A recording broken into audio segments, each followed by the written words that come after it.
کہ جو اس وقت خطے کی صورتحال ہے، اور خطے کی جب ہم بات کرتے ہیں تو اس میں صرف جنوبی ایشیا نہیں ہے، جنوبی ایشیا کے ساتھ جو چین جو ایک بہت بڑی ابھرتی قوت ہے، چین اور روس کے جو تعلقات ہیں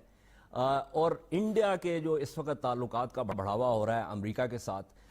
وہ بھی ایک اس میں ہم اسپیسیفک حوالوں سے بات کریں گے۔ ابھی پچھلے دنوں جو برکس کی جو میٹنگ ہوئی، جو سمٹ تھی گوا میں، اس میں جو ڈیکلریشن آیا، اس ڈیکلریشن میں انڈیا کی کوشش یہ تھی، اور انڈیا کے وزیر اعظم نے اپنی تقریر میں بات بھی کی اور پاکستان کو جو ہے وہ مورد الزام ٹھہرایا، مدر شپ آف ٹیررزم کا نام دیا گیا، اور یہ لیکن ڈیکلریشن جو تھی، اس ڈیکلریشن میں جو انڈیا چاہ رہا تھا جس حوالے سے، وہ بات جو ہے وہ نہیں ہو پائی، اور وہ ایک اہم چیز ہے، اس کے حوالے سے ہم بات کریں گے۔ اس میں ایک اور جو چیز ہے کہ ایک روایت ہے کہ ایک آؤٹ ریچ سمٹ کے ساتھ ایک آؤٹ ریچ پروگرام ہوتا ہے جس میں آپ دوسرے ممالک کو، خطے کے ممالک کو بھی بلاتے ہیں۔ اس میں ساک کا جو فریم ورک ہے اس کو انڈیا نے بائی پاس کیا، اور جو بمسٹیک کا جو فریم ورک ہے اس کو جو ہے وہ اس لیے استعمال کیا گیا کہ اس میں خطے کے باقی ممالک جو ہے وہ آؤٹ ریچ میں شریک ہو سکیں، لیکن پاکستان جو ہے اس کو تنہا کیا جائے۔ اب اس میں جو کچھ اہم چیزیں ہیں کہ ایک تو جو میں نے بات کی، the growing strategic convergence between Russia and China، اور انڈیا اور یو ایس کی جو ایک جو قربت جو ہے وہ جو بڑھ رہی ہے، اس میں پاکستان اور چائنا کا جو ایک تعلق ہے وہ بھی ایک بہت اہم چیز ہے۔ انٹرسٹنگلی وہاں پہ گوا آنے سے پہلے شی جن پنگ جو چین کے صدر ہیں، وہ بنگلہ دیش بھی گئے، اور بنگلہ دیش میں انہوں نے $40 بلین جو ہے، کیونکہ جو اس وقت جو ون بیلٹ اوبور جو ہے، ون بیلٹ ون روڈ کا جو معاملہ ہے، وہ صرف سی پیک کے حوالے سے نہیں ہے بلکہ وہ وہاں سے بھی ہے، جس کے اندر چائنا چاہتا ہے کہ انڈیا بھی ہو، بنگلہ دیش بھی ہو، میانمار بھی ہو۔ انڈیا ابھی تک اس حوالے سے جو ہے وہ پسو پیش میں ہے، اور انڈیا کا خیال یہ ہے کہ یہ چین اس کو انسرکل کرنے کی کوشش کر رہا ہے، لیکن بنگلہ دیش جو ہے از ڈیپلی انٹرسٹڈ، اور وہ جو انویسٹمنٹ ہے اس کو وہ بہت جو ہے یہ 1986 کے بعد سے یہ پہلی دفعہ ہے کہ ایک چین کے صدر جو ہیں وہ بنگلہ دیش گئے۔ ساتھ ہی ساتھ یہاں پہ روس اور پاکستان کی پہلی جو ہے وہ مشترکہ فوجی مشقیں جو ہیں وہ ہوئی، چھوٹی نوعیت کی تھی، انسداد دہشت گردی کے حوالے سے تھی، کاؤنٹر ٹیررزم آپریشنز کے حوالے سے، لیکن وہ ہوئیں۔ وہاں پہ روس نے S-400 جو میسائل ہے وہ اس کی بیٹریز جو ہیں وہ ایک سودا ہوا انڈیا کے ساتھ، تو لگتا ہے ایسے کہ کوشش یہ ہوگی کہ روس جو ہے وہ نہیں چاہتا کہ انڈیا جو ہے وہ بہت ہی دور چلا جائے، تو یہ ایک اس وقت بہت دلچسپ صورتحال جو ہے وہ ڈیولپ ہو رہی ہے۔ اچھا، بمسٹیک اٹ سیلف میں بہت انٹرسٹنگ چیز یہ ہے کہ نیپال جو ہے وہاں پہ کشمکش ہے چین اور انڈیا کے درمیان۔ اسی طرح میانمار میں بہت بگ ٹکٹ آئٹمز ہیں جو چین جو ہے انویسٹمنٹ کر رہا ہے، یہ ایک بہت اہم چیز ہے۔ روس اور چین کے تعلقات جو ہیں اس میں ایک تو ساؤتھ چائنا سی کا جو معاملہ ہے ایک طرف، اور دوسری طرف جو نیٹو کے حوالے سے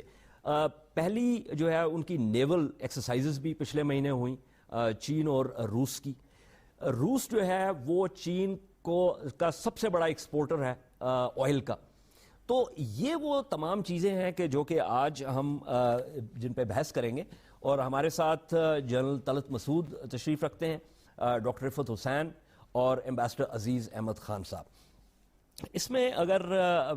میں بات شروع کروں جنرل صاحب آپ سے کہ یہاں پہ اب ایک سوچا یہ جا رہا تھا کہ جنگ کی نوعیت تبدیل ہو گئی ہے، 4th جنریشن وارفیئر کی بات آتی ہے کہ جی بین الریاستی جو جنگیں ہیں یا بین الریاستی جو اس قسم کی جو رائیولریز ہیں وہ اب پس پشت جو ہے وہ چلی جائیں گی، وہ اس طریقے سے ہوں گی نہیں، لیکن ہم دیکھ رہے ہیں کہ وہ بہت واضح طور پہ دوبارہ ابھر رہی ہیں، اور ایک کشمکش ہے جس کے اندر چین ایک طرف ہے، امریکہ ایک طرف ہے، اور روس جو ہے وہ بھی امریکہ کو چیلنج کر رہا ہے اور چین کے قریب آ رہا ہے۔ تو اس میں مجھے یہ بتائیے کہ ہمارا جو رول ہے ان دا سینس کہ ہم ان ڈیولپمنٹس کو کس طریقے سے دیکھ رہے ہیں، اور ان کے حوالے سے ہمیں کیسی پالیسیز مرتب کرنی چاہیے؟ یہ دیکھیے، ایسے تو خیر جو چیزیں ہم دیکھ رہے ہیں وہ تو آسان ہیں، جس طریقے سے ہمیں اس پر عمل کرنا چاہیے اور جو پالیسیز بنانی چاہیے وہ ایک بہت مشکل مرحلہ ہے، اور ایک مسلسل اس میں تسلسل کی بھی ضرورت ہے اور بڑا جامع پالیسی کی ضرورت ہے۔ ایک تو میں اس طریقے سے شروع کروں گا کہ اس میں کوئی شک نہیں کہ جیسے آپ نے بڑی تفصیل سے بیان کیا کہ اس وقت اس خطے میں فرض کیجئے چین جو ہے وہ اپنا اثر و رسوخ بڑھا رہا ہے، اور پاکستان اس کا سب سے اہم دوست اور ایلائی ہے، اور آپ نے دیکھا کہ جس طریقے سے انویسٹمنٹس اور یہ جو ہمارا CPEC کا پروگرام ہے اس سے پاکستان اور چین کے تعلقات میں اور گہرائی اور اسٹریٹجک نوعیت بڑھتی چلی جائے گی۔ اسی طریقے سے کہیں ایسا تو نہیں ہوگا کہ ہم سارے انڈے جو ہیں وہ ایک ہی ٹوکری میں ڈال دیں؟ یہ ہمیں چونکہ اس کا تجربہ ہے اس وجہ سے ہم سمجھتے ہیں کہ یہ بڑی غلط پالیسی ہوگی۔ اس میں کوئی شک نہیں کہ ہم اپنے تعلقات چین سے ضرور آگے بڑھائیں گے، اور خاص طور سے اقتصادی اور اسٹریٹجک معاملات میں۔ میں اس لیے یہ ذکر کیا، میں قطع کلامی کی معافی، میں اس لیے ذکر کیا کہ جب نجی طور پہ بات ہوتی ہے یا سیمینارز پہ بھی، تو ایک تاثر یہ ابھر رہا ہے کہ سول کی طرف بھی اور ملٹری کی طرف بھی، کہ جو روس کے ساتھ ہمارے تعلقات کی نوعیت جو ہے وہ بڑھ رہی ہے، اور چین اور روس کے تعلقات جو ہے وہ بہت قریب ہیں، تو اور چونکہ انڈیا جو ہے وہ امریکہ کے بہت قریب آ رہا ہے، تو ایسے لگتا ہے کہ جیسے یہ ہم ایک آپشن اس طریقے سے ایکسرسائز کرنے کی کوشش کر رہے ہیں کہ چونکہ امریکہ کے ساتھ ہمارے تعلقات جو ہیں وہ نیچے جا رہے ہیں، اس لیے یہ ہمارے پاس وہ آپشن ہے۔ آپ سمجھتے ہیں کہ یہ ہمیں کرنا چاہیے؟ یہ میرے خیال میں یہ کرنا نہیں چاہیے، اس لیے کہ ہمیں تجربہ ہے کہ جب ہم ایک پول کی طرف چلے جاتے ہیں، یعنی پولرائزڈ ہو جاتی ہے، اس سے ہمیں ہمیشہ نقصان ہوتا ہے۔ تو ہمیں یہ ضرور ہے کہ ہمارے تعلقات میں چین سے مسلسل گہرائی آئے گی، اور اس سے بھی ہم نے جو تعلقات بڑھانے کی کوشش کی ہے یہ ہمارے لیے بہت مستفید ہیں، لیکن اس کے ساتھ ساتھ ہم یہ سمجھتے ہیں کہ امریکہ کی ایک اپنی اہمیت ہے اور اس سے تعلقات ہمیں رکھنے چاہیے، اور میرے خیال میں یہ ہماری پالیسی ہے۔ Okay, let me take this to doctor صاحب۔ ڈاکٹر صاحب، ڈکلریشن میں ایک فقرہ ہے کہ جس میں جو برکس کے جو ممالک ہیں، they are rejecting quote continued attempts to misrepresent the results of World War II unquote۔ اچھا، اب اس میں جو چین کی سپوزڈ انٹروژن ہے ساؤتھ اور ایسٹ چائنا سیز میں، اور روس جو کوشش کر رہے ہیں ایسٹ یورپ میں اور سینٹرل ایشیا میں بھی ٹریڈیشنلی ان کا نیئر ابراڈ تھا، تو اس کو آپ کیا سمجھتے ہیں کہ US اور جاپان اور جو آسیان کنٹریز، اس میں ایک انٹرسٹنگ چیز یہ ہے کہ the Philippines has very clearly ابھی جو ان کے صدر کا جو دورہ، اور he has very clearly said کہ میں I am in your camp۔ دیکھیں اجاز، ایک بات ہمیں یاد رکھنی چاہیے کہ جس امرجنگ ورلڈ آرڈر کی ہم بات کر رہے ہیں اس کے اندر جو پولیرٹی کا جو کانسیپٹ ہے، یعنی ایک پاور پول ہے اور سب لوگ اس کے ساتھ مل رہے ہیں، وہ متروک ہو چکا ہے۔ دیر آر ملٹیپل پاورز، اور وہ اس ملٹی پولرٹی کی صورتحال بھی ابھی واضح نہیں ہے کہ کون سے پولز جو ہیں وہ امرج کریں گے۔ فار ایگزامپل، جب کولڈ وار کا زمانہ تھا اس وقت نکسن اور کیسنجر کی ایک ٹیم نے ایک ملٹی پولر ورلڈ کا کانسیپٹ دیا تھا، جس کے اندر ویسٹرن یورپ کی بات تھی، دونوں سپر پاورز تھیں، چین کو بھی انہوں نے کوئی تھوڑی بہت جگہ دی تھی، لیکن اس صورتحال سے آج کی صورتحال بہت مختلف ہے۔ تو وہ جو ٹرانزیشن جو ہے وہ ابھی تک کمپلیٹ نہیں ہوئی ہے۔ وی آر ناٹ شیور کہ امریکہ کا پیوٹ ٹو ایشیا کی پالیسی سکسیسفل ہوگی یا نہیں ہوگی، اور اگر اس کی سکسیس کے اندر جو ریجنل الائز ہیں امریکہ کے، جس پہ آپ نے فلپین کی بات کی، تو وہ بھی اب امریکہ کے پول سے باہر نکل کے وہ چین کی طرف ان کا زیادہ رخ ہو رہا ہے۔ اور دوسری بات بڑی اہم ہے کہ یہ جیو اسٹریٹجک کمپٹیشن تو چلتا رہے گا، اس کے حوالے سے امریکہ بھی کوشش کرے گا کہ اپنی جگہ بنائے اس نیو ورلڈ آرڈر کے اندر، لیکن ایک بڑی حقیقت یہ ہے کہ اس کی جو شیپ جو ہوگی that will be affected by economic, trade اور کمرشل اور انویسٹمنٹ اپرچونٹیز کے حوالے سے۔ اس کے حوالے سے آپ کو مکس آف کمپٹیشن اور کوآپریشن بھی ملکوں کے درمیان نظر آئے۔ یہ جو جیو اسٹریٹجی ہے جی، اس کی شیپ کیا ہوگی، اس کو کنفیگر کس طرح کیا جائے گا، وہ جیو اکنامکس کرے گی؟ جی بالکل، میرے خیال میں geoeconomics will become a salient factor, اور اس کے حوالے سے جو بھی ملک معاشی ترقی کی اس دوڑ میں یا اپنے مقام کو معاشی ترقی کے حوالے سے پہچاننے کی کوشش نہیں کریں گے، وہ اس دوڑ سے بہت پیچھے رہ جائیں گے۔ سو دیٹ مینس جو آپ بات کر رہے ہیں کہ اس میں رائیولری ہوگی، سفیئرز آف انفلوئنس کے لیے